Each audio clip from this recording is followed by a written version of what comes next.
Hello one and all, and welcome to my YouTube channel. I appreciate you visiting me today as I play Conquest of Elysium 4 by Ilwinter Game Design. For those of you who don't know who they are, they have designed a series of games called Dominions, which is a grand strategy game set in a fantasy-based world of their creation. Has access to a lot of different armies, a lot of different strategies, and just overall a very in-depth world that I've been thoroughly enjoying for years. The Conquest of Elysium series here is actually their follow-up, a sort of a side game that allows you to take all the depth and factions and armies of their world, take the grand strategic element out of it, and then put it into a roguelike. And basically you move your armies around the world map in an attempt to eventually conquer and defeat your opponents. So we'll see more of what it's about when we get into it, but we'll go ahead and get started here. So we're going to start a new game here.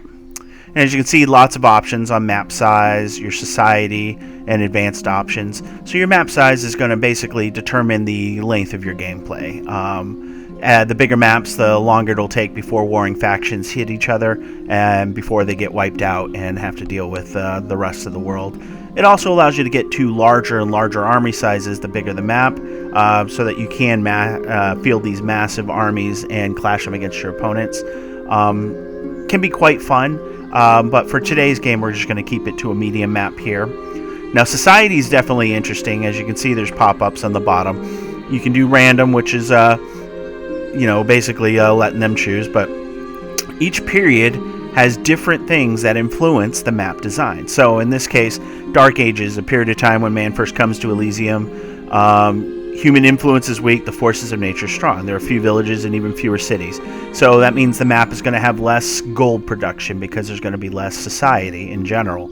However, the map will have more of your primal magic creation and things like that. And so this is part of the charm of their games, the Minions, and of course the game we're playing today, because they have different eras, and during those different eras you have different societies, different factions, and you may even have the same faction in different eras, but because of what happened, they may be a completely different faction in later eras.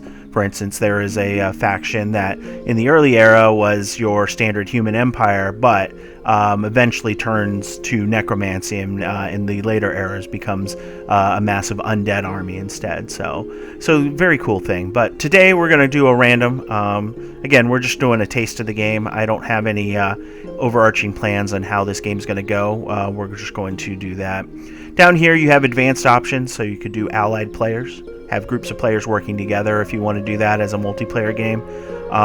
You can enable score graphs, which will only show at the end of the game normally, but you can check it at any time. This can be used as a form of cheat though, because you can then see where your standing is versus other factions and use that as a general gauge of strength and whether you can take out an enemy. It may cause you to be a little bolder than you should normally be, because again, this game is about a roguelike kind of environment, so it's always about scouting and learning about your environment, learning what the threats are, and making sure that you're able to overcome them. So common cause, basically the way the game works is you lose once you lose your commander, and the game also can lose if you lose your citadel. So if you don't have a citadel or commander, then in this case this will cause it to allow you to continue playing, but we don't need to worry about that. And then wilder, there's a lot of mobs on the battlefield that you can fight to get stronger, gain resources, or most of the time, as you'll see, they're just there to annoy you so that you can't just leave your forces unattended. You have to constantly look out for these random threats. But anyways, we'll go to the next part here. This is where we choose who we're fighting. For this, we're going to choose 3. I like to have a total of 4 in the realm, just because that to me feels like a nice round number. And you can see your difficulty can go from Piss Boy to Emperor. They're currently set default at Jester. They are pretty tough, but we're going to set them all to Knight today, and we'll see whether I'll live to regret that or not. change your color, and then the class. So as you can see, these represent all the different armies that currently exist in the game. And when I say they play differently, I truly do mean it. Example, this Baron, if you hit the info, has a bunch of text here for flavor, but kind of gives you an idea what that army looks like.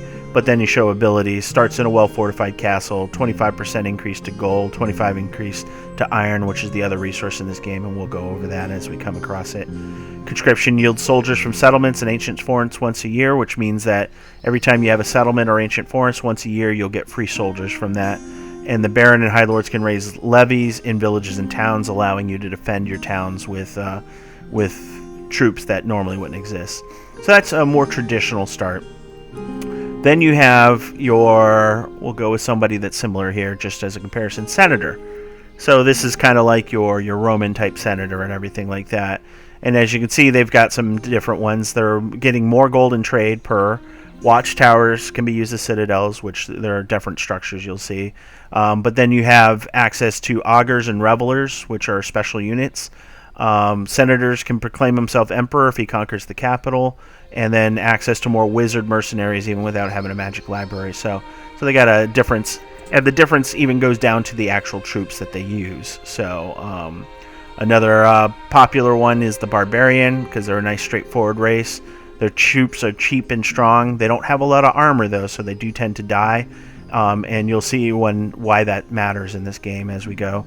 Barbarian camps are defended by a totem pole, and then spirit guides and enemies collect magical herbs, and they can do rituals to summon ancestor spirits. The magic in the game is quite in depth, and I really thoroughly enjoy that as well. So what we will do though is we'll go ahead and select something that I think would be fun here. So we're going to go ahead and select ourselves the Demonologist.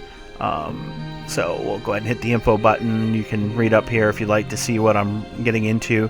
Feel free to pause the video if you need to. But their abilities start in a well-fortified citadel.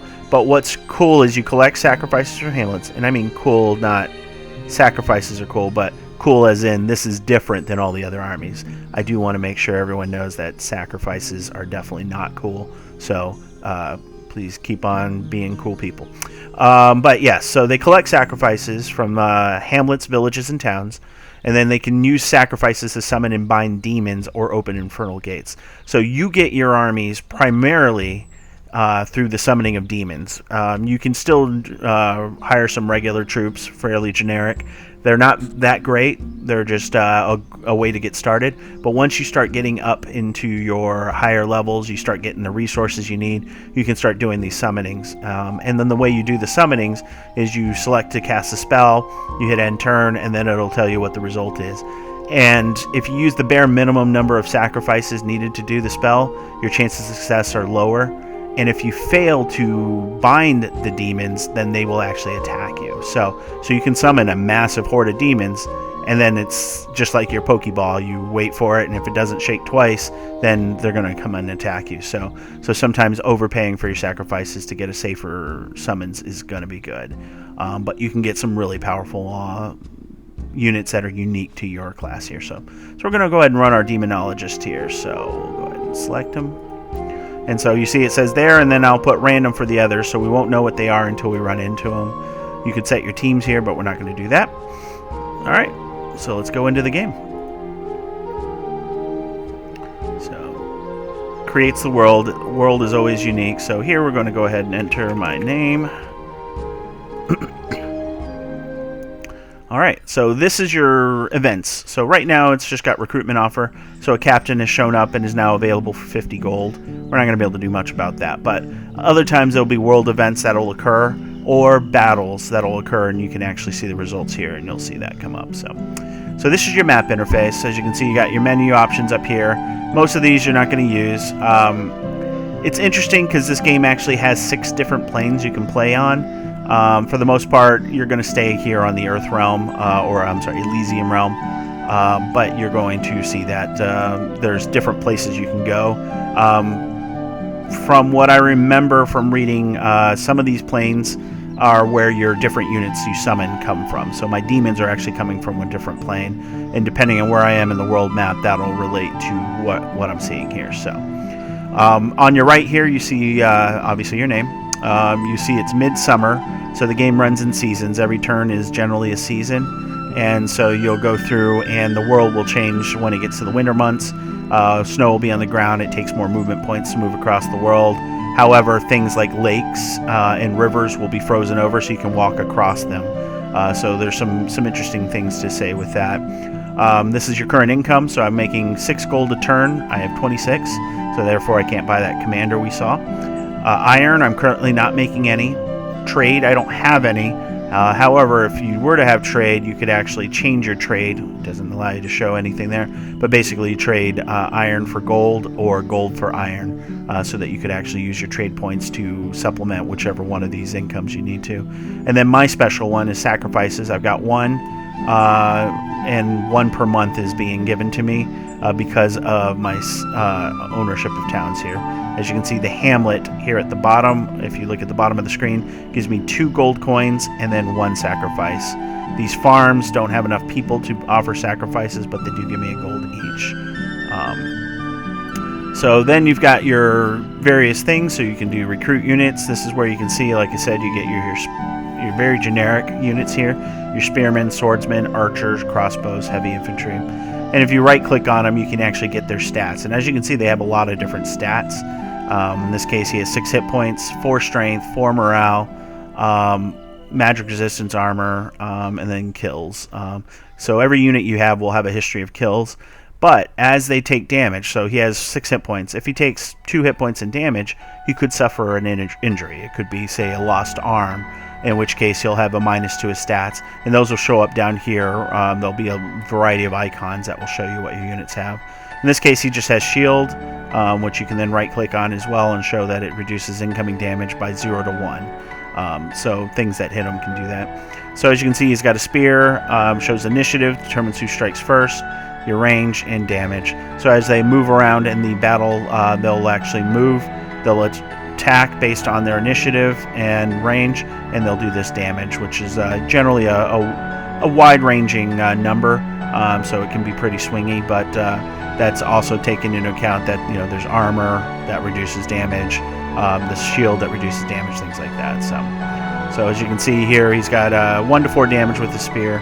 The swordsman has 1 to 6 damage, but strikes second, obviously, because spears are longer and can hit first. Otherwise, you can see they're identical here. But as you can see, spearmen are easy to make because they don't require any iron. Your swordsmen require 5 iron per unit of 5. So, and they are always bought in blocks of 5 for this here, except for the catapult here. And as you can see, they all have different things. So your archers have your bow and short sword, and as you can see, they're all pretty much the same. They don't have a shield, but the bow is nice because it has a range of 5, so it can hit targets at a range, which will sometimes be your own troops when they get into firing. But then you see crossbowmen, they do 1 to 5 damage at a range of 5, so they're able to punch through armor a little bit better. But again, these are all extremely basic troops. Your heavy infantry, though, have 2 armor, so if you look at the tooltip at the bottom, incoming damage is reduced by the armor value minus 0 to 1 before dealing, so it's going to reduce damage by 1 at a bare minimum. It can do 2 on average as well, because it's basically got a random chance. It's got a large shield, which reduces incoming attacks by 0 to 3, so between that and its armor, it can block up to 5 damage per strike. And considering they only do 6 damage, that could mean that they can take up to 8 hits before they die against a broadsword at max damage. But they are slow, so they have 2 action points per month. What that means is that moving around on the world map with heavy infantry means you won't be able to go as far because they're weighed down by all that armor that they've got. And then you've got your captain here. So captains are unique in that they have the same stats as your guys, so they could be out in the battlefield fighting, but they're also an officer capable of commanding armies, so they're the only ones that can actually move around on the world map with units. As you can see right now, I have myself, the demonologist, which we'll get to all of this in a moment, and then I have currently Falfaroon the cultist.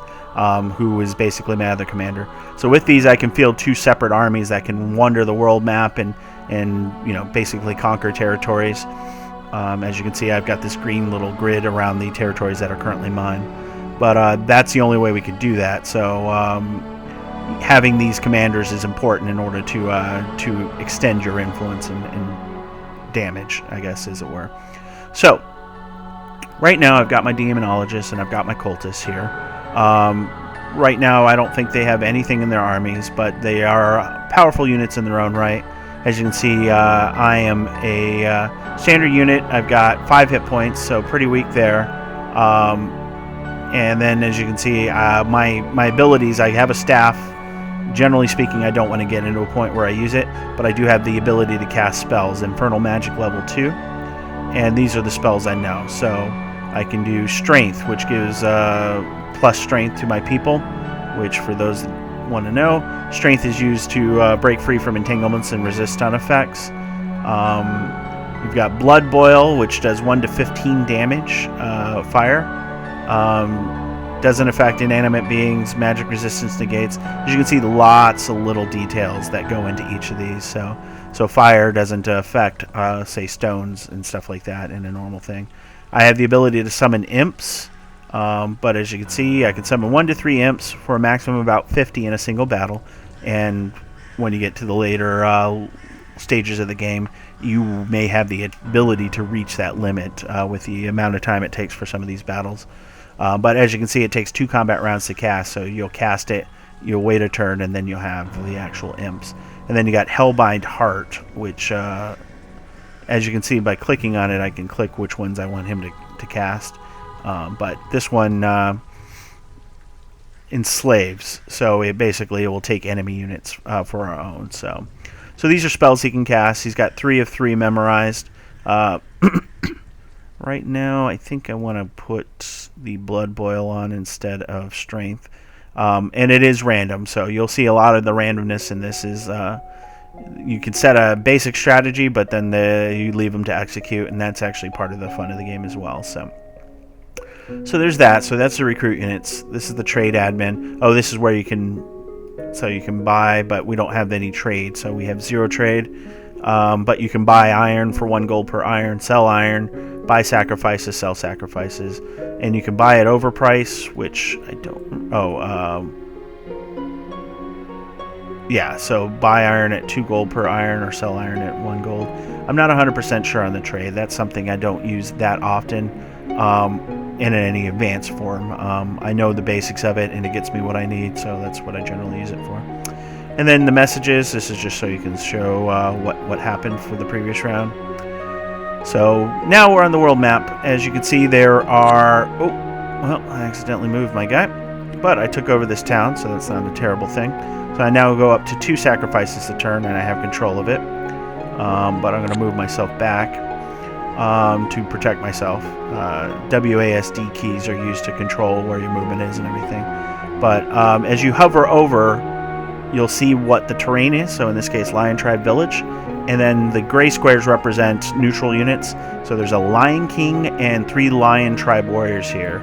If you right-click, it'll show you their formation, and you can right-click on the units to find out what they do. So as you can see, this Lion King has 7 morale, 8 hit points, and hits with a mace. So he's a back rank fighter because he'll try and stay in the back rank because he's a leader. And then you have the tribal warriors here. So as you can see, they're fairly similar to our units here, but they get certain they may get certain bonuses from their particular leader and tribal type. So, but yeah, so this one's a fairly easy one to take over, and it gives me another sacrifice. So that might be something I do. In the sea, we have 2 shallow dogs. As you can see, they're amphibious, so they can come up into land, and they're fast. So basically, pretty weak unit overall, but they do bite for a good amount of damage. So it's pretty easy to fight, but they're on water right now, so we can't touch them. Now, farm is going to be a captain and a halberdier, and you can see the halberdier can do a lot more damage, 2-handed weapon.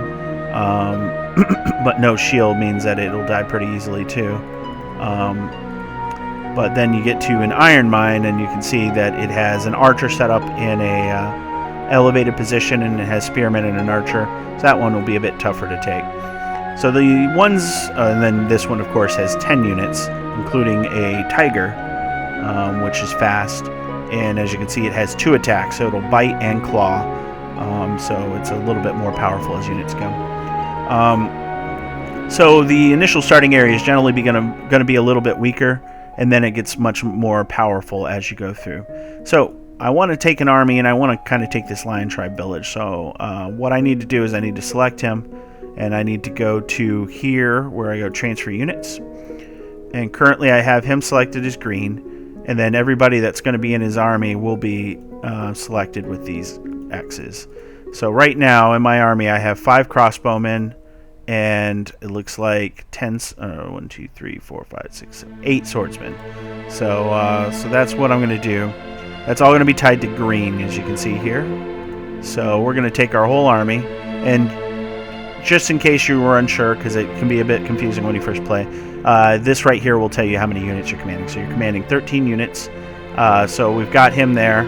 So we're going to we're going to left click, and then left click again, and now it's swords. So now I can't do anything else until we hit end turn, and that will resolve that battle.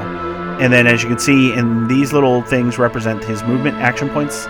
So in this case, once you hit a battle, you use up the rest of your action points, but otherwise you can do what I did with my you gotta make sure you right click to select.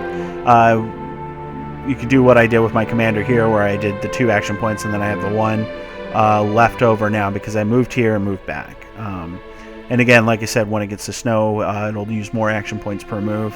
However, if you have at least 1 action point left, you usually can still move onto a spot. So with my remaining action point, let's take a look at the special powers. This is kind of what I was telling you about.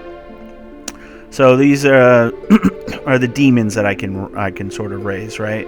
So right now I've got 1 sacrifice. In order to do the lesser ritual of mastery, I would need 20 sacrifices to do that, and that'll let me learn new spells. The actual spells I know are Demon Summoning and Infernal Horde. So as you can see, 150 for the Infernal Horde means it'll be a little bit before we get it. However, the Demon Summoning, the more human sacrifices used, the greater chance of successfully binding the demon. Demons do not like being bound, and if the binding fails, they will attack at first opportunity, and that'll bring up basic demon troops that you can use and fight. And you can modify your sacrifice level here. So generally speaking, early on, you want to do the 50% increase, so 150, and then 30 sacrifices is what I need for that. And then you can set them to repeat, so if you get a cultist, and you just keep them summoning and summoning and summoning so they can build an army, and then your actual leaders will come back and pick up the units as they come available and stuff like that. Otherwise, you can sentry him, which is in any turn-based game, just allows him to go to sleep so you don't have to constantly make decisions for him. But at this point, I think we're ready to end our turn. So as again, you'll see it's midsummer of year 0. We hit end turn, and it shows a fight, so you can hit OK. And what it'll do is it'll actually show the fight. And as you can see, battle rounds are done 1 by 1. And this is at the default speed, so you can actually see what's happening. So cultists cast strength, and now my guys are swinging after their guy swung. And then we've got just their leader to kill. And as you can see, we killed him. And as you can see, it has all the stats on the left. If you want to read through it all and everything like that, you can change the speed, which that one went pretty quick, but we'll show you where the speeds are. And basically it gives you a lot of details on that. Ooh, bears are tough. They got 28 hit points. These guys will probably ruin our day if we were to attack them. But as you can see, they're all sitting here, they're defending spots. The bear's wandering, so the bear will come in and take your villages and things like that. So that's going to be kind of annoying, but it is what it is, right? But now we've got this village here. We're getting 2 more gold for that. We're also getting 1 more sacrifice, so we're at +3 each turn. So we are in a better position now. At this point, we have 36 gold. We still can't recruit any units because we could recruit a catapult, but that's not what we want. But we need at least 50 gold in order to recruit units, so we'll probably have to wait before we can do that. But now at 10 gold a season, you'll see it's late summer now. So I guess it's 2 per season, but it's late summer now. Each turn we will basically get our gold. So we're getting 2, 3, 4, 5, 6, 7, 8, 9, 10, just like it says there. So also, farms make gold during the warm months, but when it comes to winter, they typically do not produce gold. So just those little touches, again, show that they put a lot of detail into this game, even though it looks fairly simple. So in this case, we took our Lion Tribe village. We're going to go ahead and do some exploring. I don't want to be around for that bear. The farm would be nice. And I think we can take the captain and halberdier pretty easily, so we're just going to do that. And as you can see, the world map gets revealed, so you can start seeing more and more of the map as you go through. And again, as you can see, the map can be fairly large. This is just a small portion of the world. You got the ocean, which will generally surround it and everything like that. Click the middle mouse button, allows you to scroll the map and everything like that, but right now we don't have much to look at, so... Alright, so we've done that. I currently don't have enough sacrifices or anything to do here. If I lose my demonologist, I lose the game, so he's going to stay at the Citadel, which will... Let's see if I can see... Citadel's my capital. I believe it has default troops, but I can't remember in this game. It's been a little bit since I played it last. But we're going to go ahead and hit end turn, and we're going to see what happens with that farm. And as you can see, here's the controls. So if I pause, I can use that to kind of look at what's going on and see. Or I can go here and it'll just go a little bit quicker, as you can see there. And you can then take a look by pausing. You can see the stats. Crossbowman attacks, takes 3 points of damage. Attacks with crossbow takes 17 points of damage. So there are critical hits and things like that. Whole wealth of articles on the inner workings of their game systems. The Ilwinter Design has been doing their game system for quite some time, and there's a lot of factors that go into the math and everything like that, and it's actually a pretty fascinating read if you're really into their game series. But we go ahead and unpause, and as you can see, it's done. Autumn's here. The bear decided to follow me. I don't know if that's good or not, but we're at 47 gold, so we almost have enough gold to buy a unit. There's no upkeep on units, so it's nice. And as you can see, it's early autumn, year 0. Excuse me. So now we're looking at our movement here. I'm not going to do anything yet. I'm going to keep waiting for those sacrifices to come in and eventually do that. But now we've got hills here, and as you can see on the bottom, it says 2 boots. So that takes 2 action points in order to walk on them. Mountains, of course, will take 3. Jungles will take 3. So in this case, I'm going to just walk up here to see what I can see, because get some scouting in. And as you can see, there's just a coal mine. This one has an ogre and an ogre chieftain. They have a lot of hit points, even though they're a smaller icon. So 22 hit points, and they hit for 1 to 7 plus 8 damage.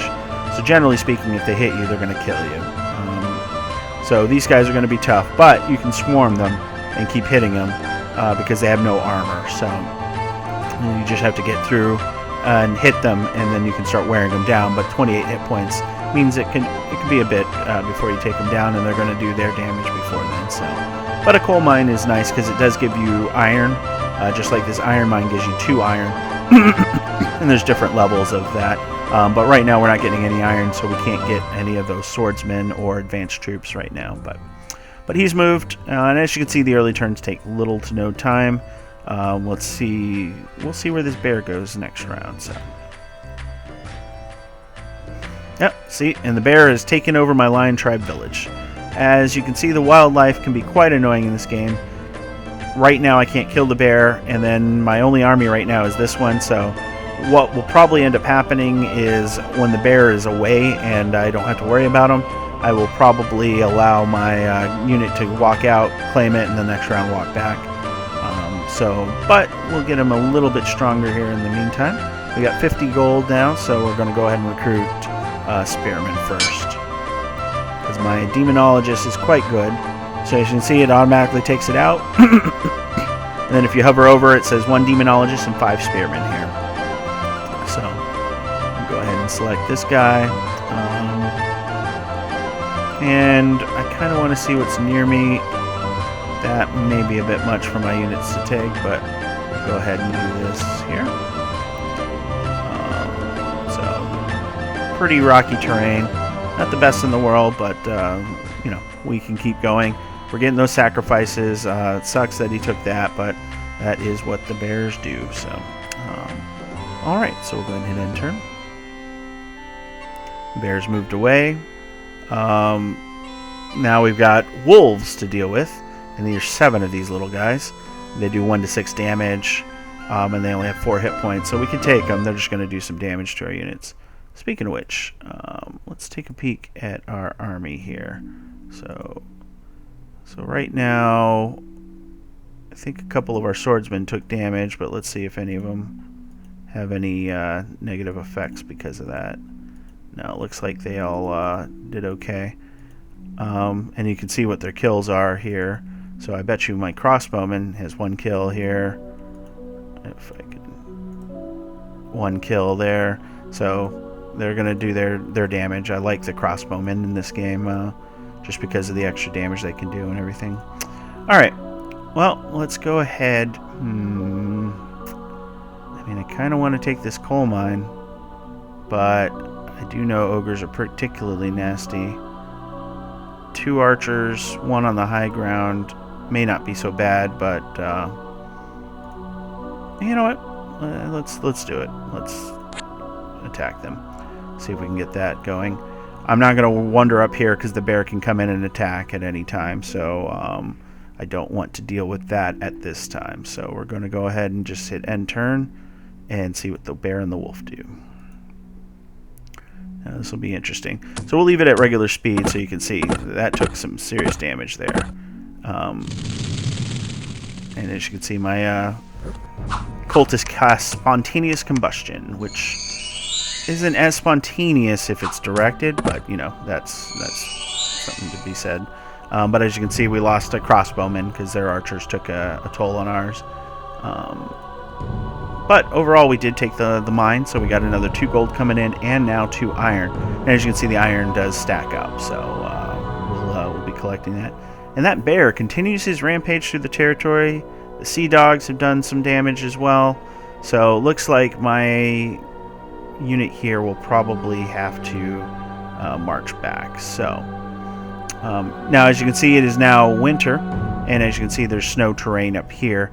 And all of this is mountains, but yeah, it won't show right now. But basically, we apparently are in a more temperate climate, which is why we have jungle and savanna. So we won't be affected by the winter as much as some of the more northern climes. So, all right, so let us go ahead and move here. Takes 1, 2, and then since we're getting near the end of the video, let's try and take on some bears. Let's see what happens. I think the sea dogs I can take on with my commander here. So let's just make sure we do the transfer of units. So you see I can click them individually. If you hold down shift, you can click just like you would expect. So wherever you last clicked, hold shift, and then you can click and collect a bunch of units. But now I've got a small stack of units, so yeah, YOLO, right? So yeah, the 2 sea dogs, I should be fine. So I'll just move into them. And that is the end of this turn, so let's find out if we're still in the game. So yeah, that was a big hit from that crossbow, 14 damage. We have higher initiative, so we get to strike first, but as you can see, those bears are doing a number on my guys. And now we've hit them on the flank, and we managed to take them out. So not as bad as it could have been, for sure, because we have the numbers. Now this right here should be about the same. As you can see, they move 2 spaces because they're fast, which can be extremely useful later when you have cavalry and things like that. So, but you know, we've taken them out, so pretty happy with the result there. We got 2 of our things back, and we just have 7 wolves to deal with. So with that, we're going to end our recording here today, but obviously feel free to stick around if you want to see more in this series. Feel free to like, comment, and subscribe, and I'll be more than happy to add more to it. Until then, I appreciate you guys coming to see me, and I'll talk to you next time.